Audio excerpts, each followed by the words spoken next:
Boo, it's the homie Damian. Ooh.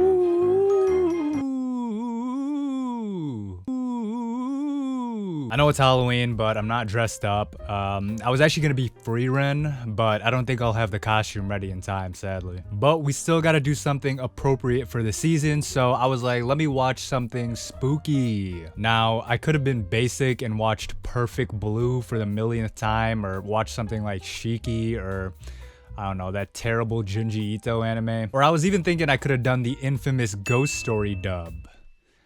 It's not that funny, yo. It's just embarrassing. People have already talked about those things to death. You know, everything that needs to be said about them has been said ad nauseum. So I decided to watch something even I haven't seen before, which is Theater of Darkness, Yami Shibai. Ooh. Yami Shibai is basically a horror anthology series that came out around 2013, and I haven't checked it out until now. Each episode is a short story, literally like 4 minutes long, focusing on some spooky Japanese urban legend or some kind of folklore. I know it's a relatively popular show, and you know, I've heard of it before, but it's been like 10 years since its release, so maybe some of you newer anime fans haven't seen or heard of it. That's why I'm here, to give you the express tour. I watched the whole first season, and we're gonna go through it here on this video, so buckle in, cause it's gonna get spooky. Boo. That was a jump scare. Let's start from the first short story, The Talisman Woman. Basically, this guy moves into a new apartment and notices a, yep, you guessed it, talisman attached to his ceiling. Oh, is he looking at, is that the talisman? On the ceiling? Okay. Who was that looking at it from the window? Is that,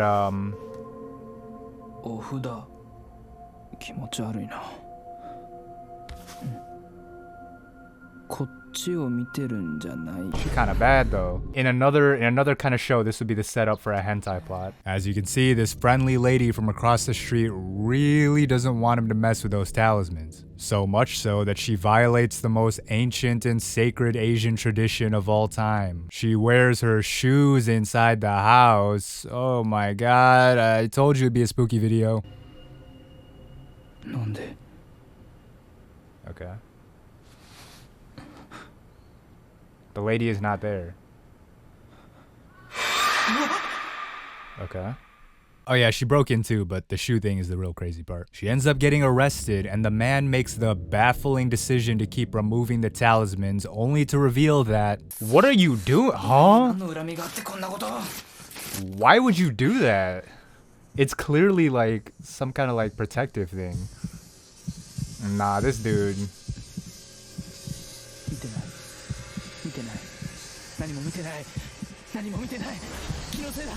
Oh nah, yeah, he's trash, she's trash. So the lady was trying to protect him. See, that's best girl, bro. Moral of the story, take your shoes off if you go inside, man. Like, you got socks on, I got slippers if you need them.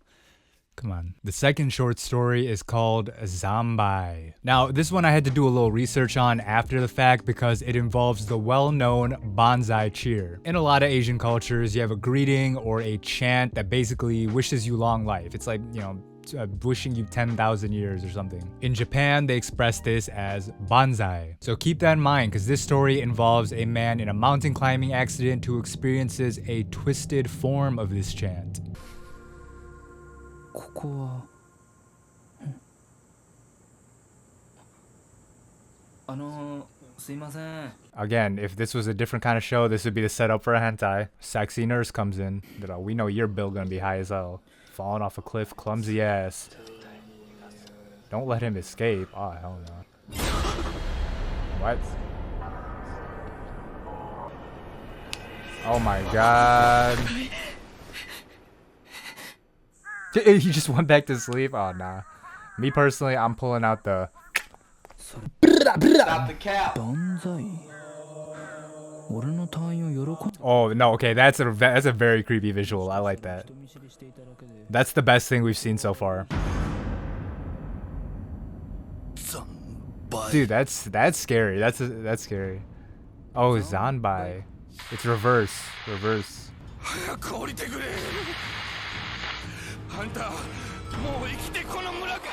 You won't leave this village alive. Well, that wouldn't have happened if you didn't stop your car, bro. This story was kind of a sign for things to come because it ends a bit too early for me. Like I said, all the stories I watched, at least for this season, are a little over 4 minutes long at most, so you barely get any time to set up the background and the characters before we need to get into the scares and then a conclusion and maybe like a little moral of the story, and it's like, oh fuck, it's already been 4 minutes. We gotta end. I mean, it's fine though. It's still spooky. The third story is called The Family Rule. It's about a family who travels to live with their grandparents out in the countryside. We all know from watching Deliverance that out in the countryside is the best place to go for spine-chilling activity. And that's exactly what happens here. Apparently, all the adults in the family must regularly participate in a ritual called Calm Through Laughter in order to placate the forced ghost of one of their evil ancestors or something. Now see, if you marry into a family like this, it's like, are you sticking around, y'all? Ladies, tell me, like, he must got that good dick game, because otherwise, why is she staying with his ass? Talking about we gotta fight off an evil spirit every year or whatever they said. お父さんもお母さんもみんなと一緒におじいちゃんの部屋にいなきゃいけないんだ。 See, you know what they doing? They just running a train on my mom, bro, and they made up with this, how do we distract the kid? Tell him there's a laughing demon. Oh hell nah, they just piping down the mom. Welcome to the family, head ass. That would be crazy. That's a hentai plot. Let's join in, guys. What? Wait, I was just joking. It's actually the Joker. Oh, what is this?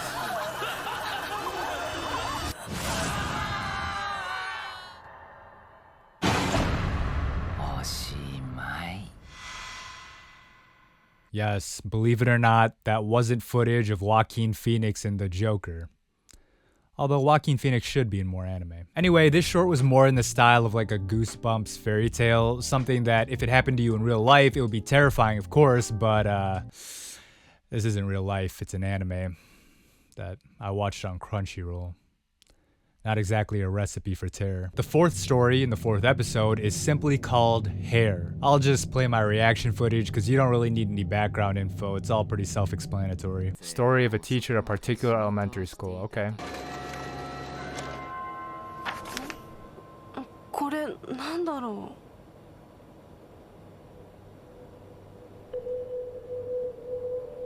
う。何今の。 Yeah, see, now me personally, what are y'all doing in this situation? I would actually probably think I was tired too. Like I was seeing things. Because in real life, everybody's like, oh, if this was a horror movie, I would just start running right away. It's like in real life, you never think it's like you're in a horror movie, right? You just think, oh, I must be imagining things. Oh, that's hair. I thought that were like, those were like pen marks on the thing, bro.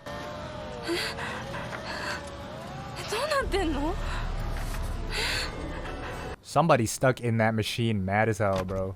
Like, why did you keep copying? I've been stuck in here for...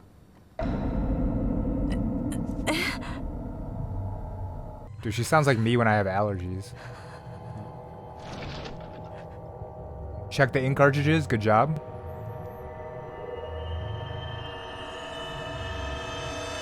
You got a roach in there. Are you out of paper, bro? Oh, everything's fine. Yeah, we're good. We're playing the Studio Ghibli music.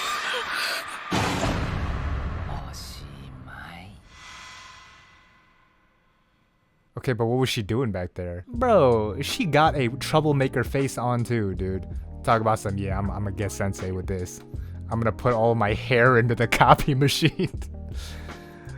That'll get her back for failing me on the last spelling quiz. The fifth story is called The Next Floor. Now, this is one of the better shorts I saw because, I mean, correct me if I'm wrong, but I feel like it was based on or inspired by, or maybe it inspired an already existing urban legend. If y'all know the elevator game that originated in either South Korea or Japan, this short is basically that. To let you guys know what I'm talking about, I'm gonna read directly from the Urban Legends Wiki, which is something that exists, I guess. The elevator game is a Korean ritual that involves traveling to another dimension.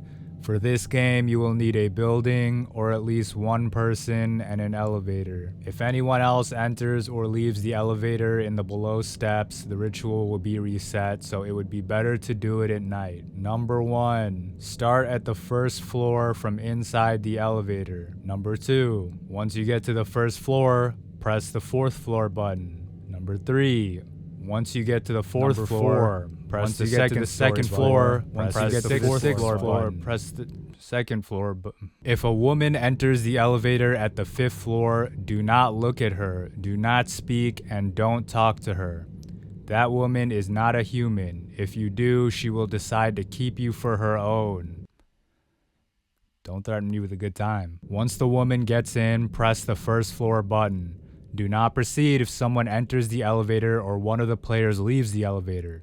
The elevator will either ascend or descend. If the elevator reaches the 1st floor, leave and do not look back. If the elevator reaches the 10th floor, oh bro, how many floors do we gotta go to? Leave and do not respond to the woman if she asks, where are you going or what's wrong? Her voice will be high when she asks that. Like, okay, this section is called If You Are in the Other World. Number 1, you're alone. That's just me now. Number 2, electronics will not work. Number 3, the other world is identical to our world, but the two differences are The two different final section is called Returning to Our World. All the lights will be off. To go back to our 4, 2, 6, 2. When you reach the 5th floor, okay, they're just listing floors again. You get the idea. After you reach the 1st floor, check your surroundings carefully. If anything seems off, even the smallest detail, do not exit the elevator. If you detect something wrong, repeat step 2 until your surroundings look as they should. Once you are confident you've returned to your own world, you may safely exit the elevator. Okay, there we go. That's it. 暗いエレベーターガールだな。 Oh, this is like that urban legend about that elevator that takes you to like a different dimension or something. Y'all know what I'm talking about? It's like an urban legend over in the motherland. Yeah, wait, is this it? It takes you to like literally a different dimension. It takes you to like hell or something. This needs to be a little bit longer. What? Wait, I didn't even see what was...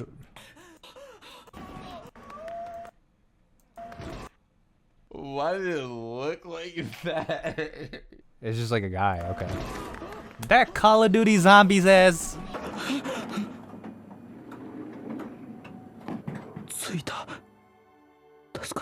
Oh, no, this is part of the legend. Because it's like you think you're back in the real world, but like...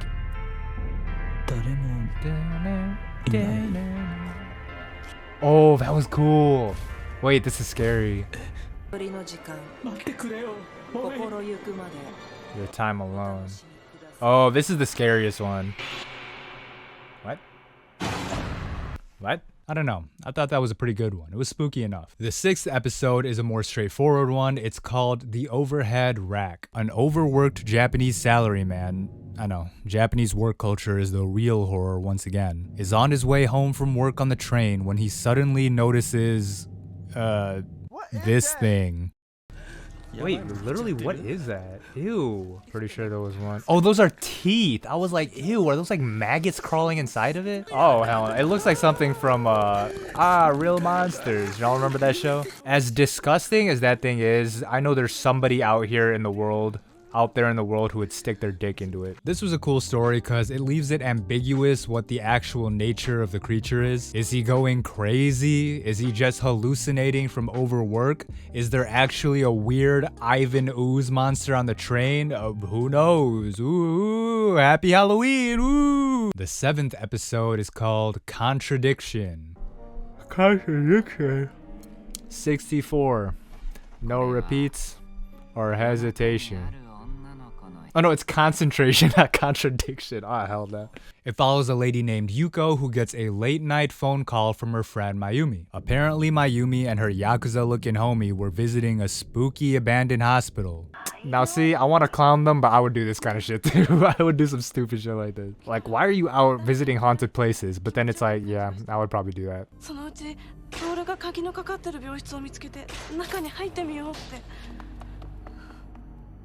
Mayumi then asks Yuko a cryptic phrase over the phone. She's already done so. ねえ、私私本当に出てもいいの？ She's donezo. However, there's a twist. The Yakuza dude named Toru shows up knocking at Yuko's door. He tells her the exact same story with the roles reversed. 今回の廃病院に肝試しに行ってたんだけど、急に真由美の様子がおかしくなって、一人でどんどん中に入っていっちゃって。おい。 Oh, who is telling the truth? It's a mystery. That wasn't her talking. It was whatever that possessed her was talking. Talk about, can I leave this? Probably sealed in the room and shit. Yuko, for some baffling reason, opens the door and sees Toru with a face that may or may not be the thumbnail of this video. Nah, you're tweaking. You're tweaking. You're tweaking.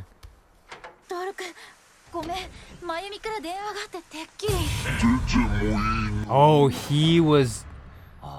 It got them both. It got them both. That was a good one. I like that. The 8th story is called The Umbrella Goddess. Similarly to the next floor, this story bears similar resemblance to the popular urban legend Hachishaku-sama, or 8-foot tall woman, in which, well, there's a creepy 8-foot tall woman. Now, some may see this as a good thing, but according to the legend, seeing her will cause her to haunt you unless you lock yourself in a room with purifying salt for the entire night. The Hachishaku-sama will then try to mimic other voices to try and bait you out of your room. As you're about to see, this story about the Umbrella Goddess is basically the same thing.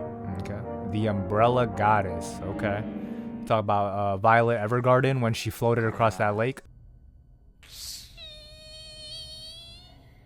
Yeah, he just hit him with a she. Bro, that looked like, why does it look like Monokuma? Is this like Hachioji Sama? The 8-foot, you know what I'm talking about? The 8-foot tall woman. Why you gotta drop the plate, bro? Yeah, he gotta lock himself all night, but then she'll try to trick him to open the door. Yeah, see? Yup. タケル君、どうしたの？お腹すくかと思ってお菓子持ってきた。ねえ、ここ開けて。Man, you goofy, bro. Goofy. お父さん大げさだよね。 This Megamind looking ass kid too. Jimmy Neutron head, bro. Oh wait, was that actually him? Oh, okay. Tweaking. タケル君？ Okay, now this is the fake Takeru. Or this is the Umbrella Goddess. ここ開けて。 Oh, she's not even trying, bro. See, in the urban legend, they actually make it so that she's convincing. Well, yeah, now you have to for sure know. Yeah, oh, but she's not even trying to make it convincing. Who would fall for that? I would. I'm not gonna lie. I would open it out of curiosity, my stupid ass. But I wonder what happens if I let her in.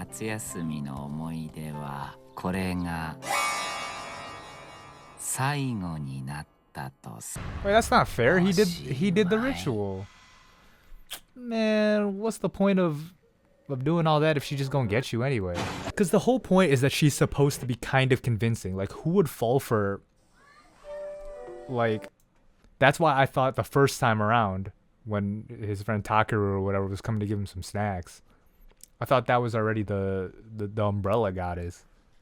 But it was actually just him. It's like, how is that? Well, then what's the point then? And then he made it through. So what?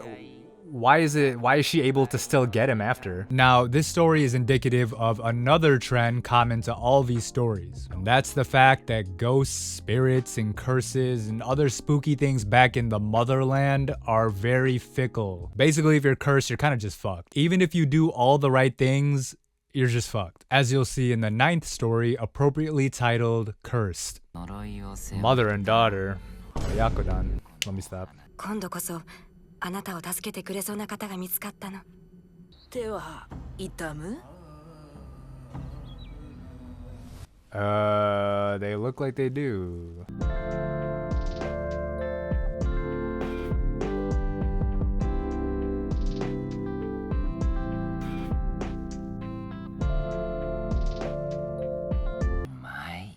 Wait, what? Why are curses back in the motherland so fickle, dude? It's like...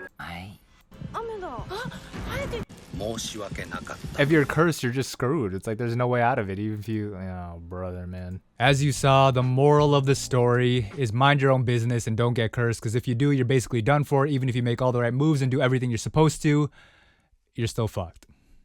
Shout out to the motherland. The 10th story is called The Moon, and it's my least favorite. Mainly because it was really dark on my screen and I legitimately couldn't tell what was happening. The gist of it is basically some kid falls into a toilet and gets attacked by a dookie monster. Is all those squishy noises the dookies he's crawling through?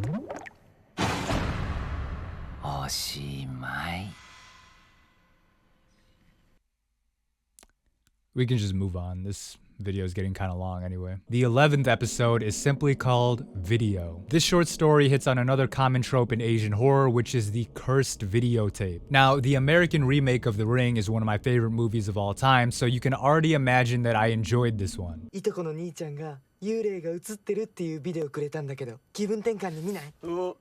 Now see, I know a lot of y'all are thinking, look at these dumb kids, but I would be doing this. I would be doing this. I would be that dumb... I would be like, yo, I found this cursed video in a graveyard. It was surrounded by sealing talismans, and it had an ominous black mist coming out of it. Let's watch it. That'd be me. This The Ring tape.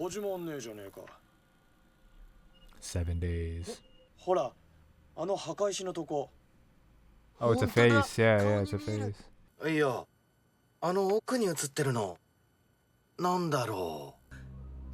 Bro, that's that big dude from Summertime Render, dude.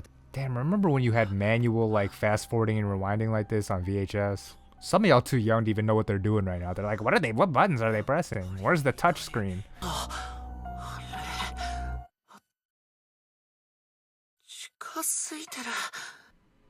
Is he the only one in the room now? What do you mean? It's a video. How do you not? What? Why would that not be possible? Wait, where did his friends go? Wait, what? Oh, they're gone.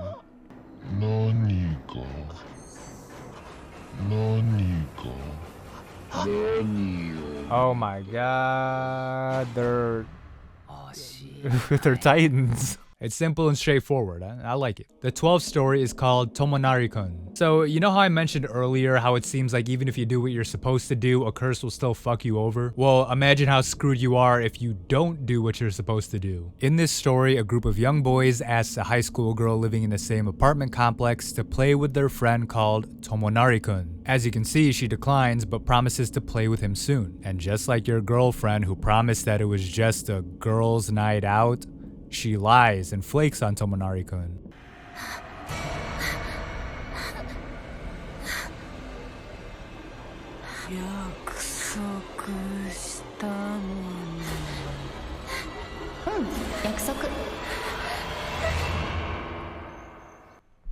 Clingy, bro.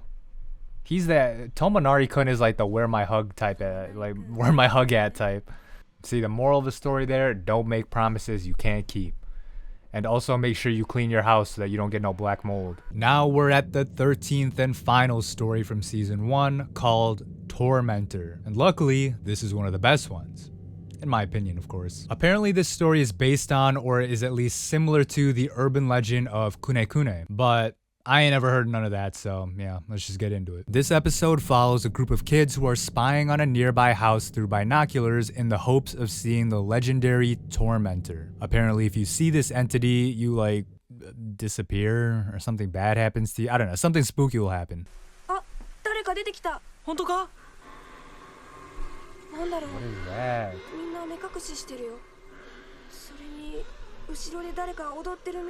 Where? Oh shit. Oh shit, that was a crazy, like, long ass yawn. Oh, I see it. They kind of going crazy. They hitting that, what y'all kids call it? The gritty?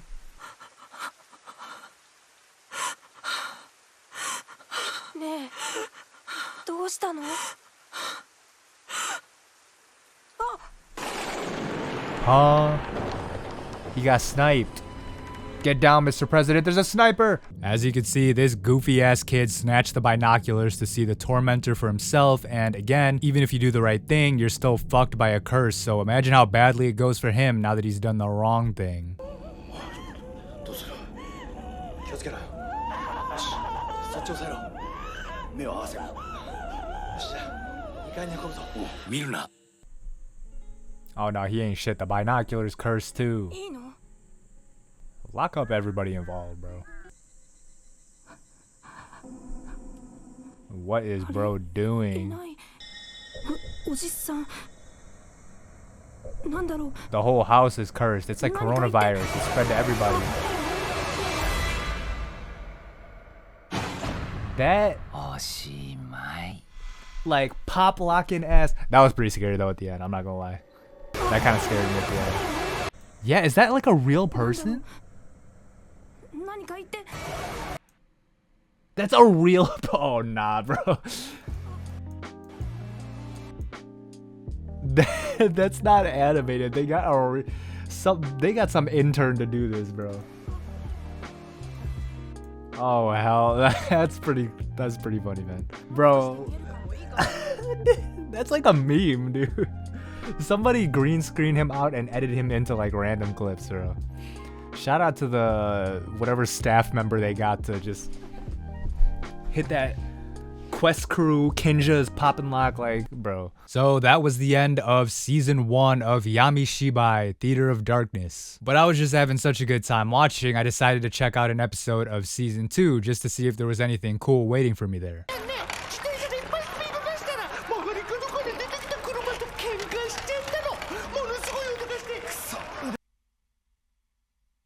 Yeah, I stopped after that one. Anyway, thanks for watching. Have a spooky Halloween. Like and subscribe, all that. And if you want to see the full-length, uncut reactions for this show and other shows, hit up Patreon. And I would recommend doing that because obviously I just gave a very surface-level overview here, but if you watch the episodes yourself alongside with me, it'll probably be a whole new experience. But otherwise, that's the video. Peace.